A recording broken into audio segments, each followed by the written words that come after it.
What advice would you give to Christians, like the people we see out there, living in an increasingly secular world?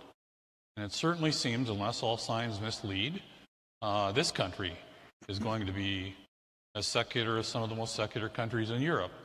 And teaching in secular academia, as I do, it's you certainly see this all the time. How should Christians deal with this world? Should we fight against it? Should we go along with it? What should we do? I've forgotten which one I was supposed to begin with. I think, Bill, it was going to be you. Okay. I want to admonish you tonight to dare to live counterculturally. When I was growing up in the 60s and the 70s, everyone talked about the counterculture. I think Christians ought to be the genuine countercultural people. We need to dare to be different. You've all heard the story about the frog slowly being boiled to death in the kettle. That's the danger, I think, that we face in our society. American society and culture is so poisonous to Christian faith that if you feel comfortable in American culture, there is something wrong with your discipleship, frankly. A Christian who is committed to following Christ seriously ought to feel very uncomfortable in this culture, particularly with its materialism and consumerism and focus on the acquisition of goods.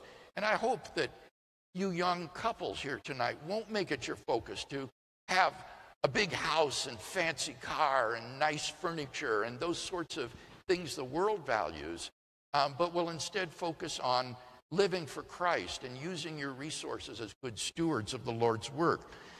Our culture is permeated by sexual license and promiscuity.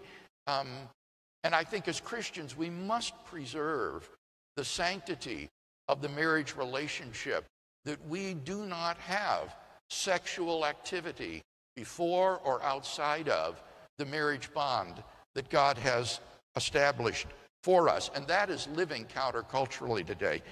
And then finally, just the superficiality and the banality of American culture, which is so focused on celebrities and sports and entertainment and so forth.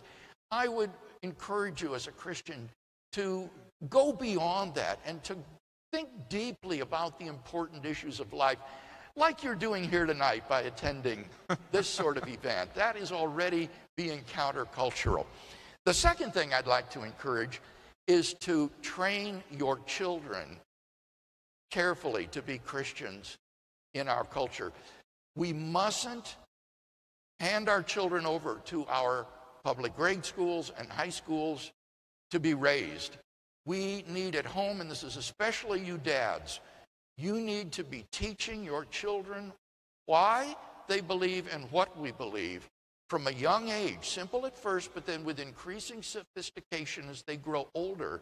Otherwise, we are in danger of losing our youth. We will lose the next generation, and none of you, I think, wants that to happen.